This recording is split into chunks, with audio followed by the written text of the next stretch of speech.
जय श्री राम बच्चों, आप सभी का हार्दिक स्वागत है अश्विनी कोचिंग क्लासेस की ऑनलाइन प्लेटफॉर्म पर। बच्चों, हमने पिछले अध्याय में पढ़ा था विकास के बारे में और आज हम शुरू कर रहे हैं इकोनॉमिक्स का सेकंड चैप्टर, जिसका नाम है भारतीय अर्थव्यवस्था के क्षेत्र। बच्चों, अर्थव्यवस्था क्या होती है? अर्थव्यवस्था का मतलब होता है उत्पादन, वितरण और उपभोग की एक ऐसी प्रणाली जिसमें देश के लोग, व्यापारी और सरकारों के बीच लेन देन चालू रहता है वस्तुओं और सेवाओं का। तो आइए हम चैप्टर को शुरू करते हैं। अर्थव्यवस्था को बच्चों इंग्लिश में कहते हैं इकोनॉमी। इकोनॉमी का मतलब होता है किसी देश, क्षेत्र या समाज की उस प्रणाली से है जिसके अंतर्गत वस्तुओं और सेवाओं का उत्पादन यानी बच्चों का निर्माण किया जाता है, वितरण यानी उन्हें बांटा जाता है, व्यापार किया जाता है, उपभोग उपभोग का मतलब होता है बच्चों को यूज में लिया जाता है। और ये निर्धारित करती है कि सीमित संसाधनों और धन का उपयोग करके लोगों की जरूरतों को कैसे पूरा किया जाए। यानी कि इकोनॉमिक्स के अंदर हम ये समझते हैं कि हमारी जो असीमित आवश्यकताएं हैं उनको सीमित संसाधनों से कैसे पूरा किया जाए, क्योंकि हर व्यक्ति की आय क्या हो सकती है? सीमित हो सकती है और उनकी जरूरतें भी क्या होती है? अलग अलग होती है। यहाँ पर तीन शब्द आए, उत्पादन, वितरण और उपभोग। उत्पादन क्या? तो बच्चों कच्चे माल को वस्तुओं में बदलने की प्रक्रिया को उत्पादन कहते हैं।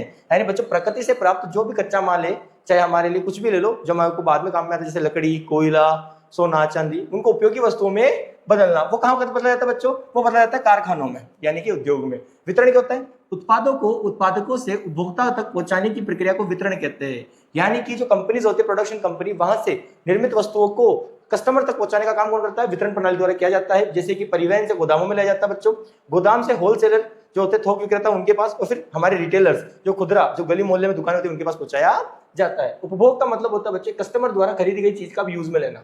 वस्तुओं और सेवाओं का उपयोग करने की प्रक्रिया को क्या कहा जाता है बच्चों? उपभोग कहते हैं। यानी जो भी वस्तुएं और सेवाएं हमने अर्जित की, खरीदी है, उनका आप क्या करना है? उपयोग करना है, वही क्या कहलाएगा? उपभोग कहलाएगा। आप एक बार इसका स्क्रीनशॉट ले लें।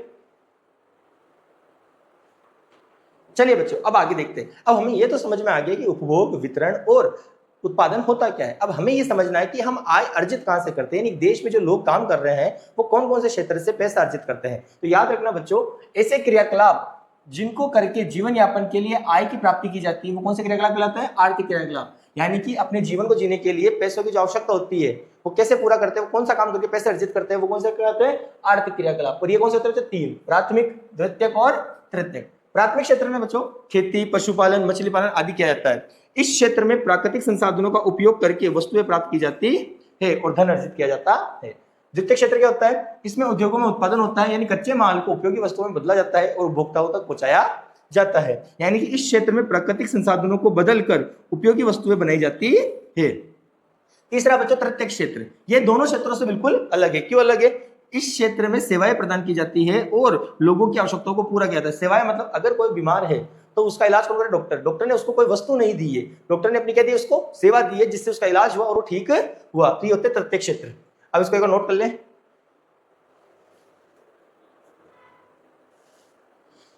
चलिए बच्चों, आगे देखते हैं कि आर्थिक क्रियाकलाप के आधार पर भारतीय अर्थव्यवस्था को तीन क्षेत्रों में बांटा गया है। पहला है प्राथमिक क्षेत्र।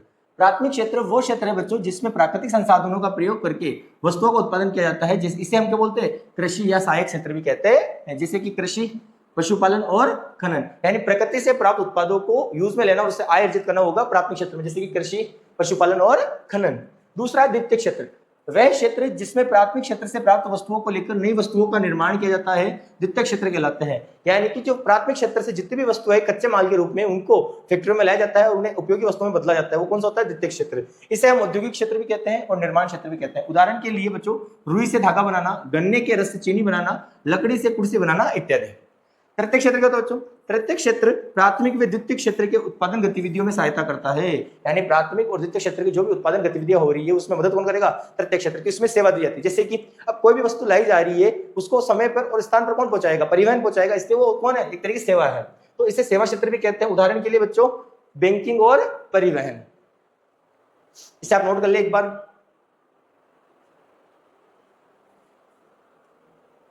चलिए आगे देखते हैं। तीनों क्षेत्रों की तुलना, कि तीनों में से कौन सही है। देखो, प्राथमिक, द्वितीयक और तृतीय क्षेत्र की विविध उत्पादन कार्यों से काफी अधिक मात्रा में वस्तुओं और सेवाओं का उत्पादन होता है।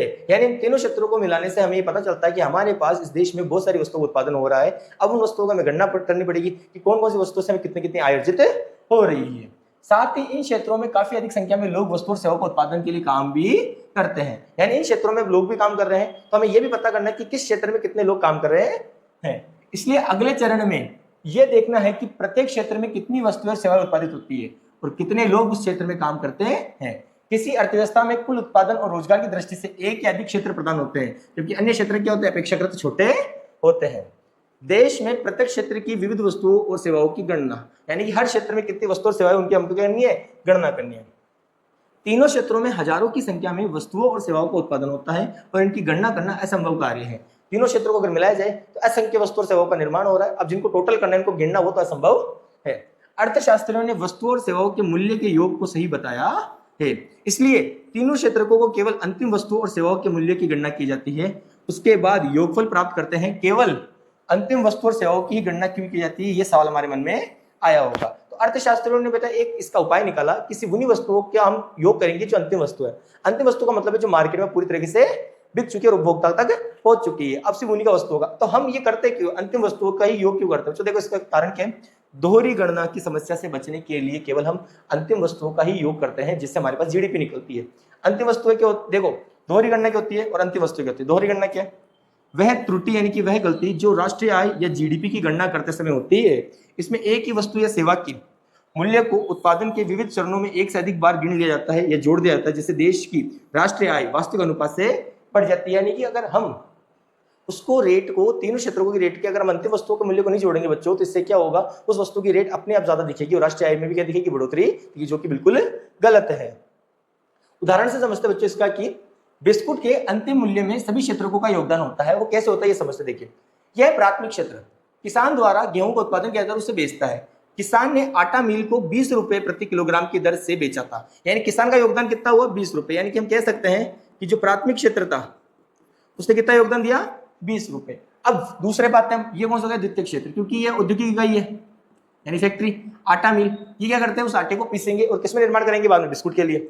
गेहूं की पिसाई के बाद आटा बिस्कुट कंपनी को बेचा जाता है कितने रुपए में, 25 रुपए प्रति किलोग्राम की दर से। यानी मील का योगदान कितना रहा, 25 में से माइनस करो 20 रुपए का, यानी 5 रुपए का योगदान किसका बच्चों, मील का, यानी उस फैक्ट्री में जिसमें आटा पीसा गया। अब बिस्कुट कंपनी में आते हैं।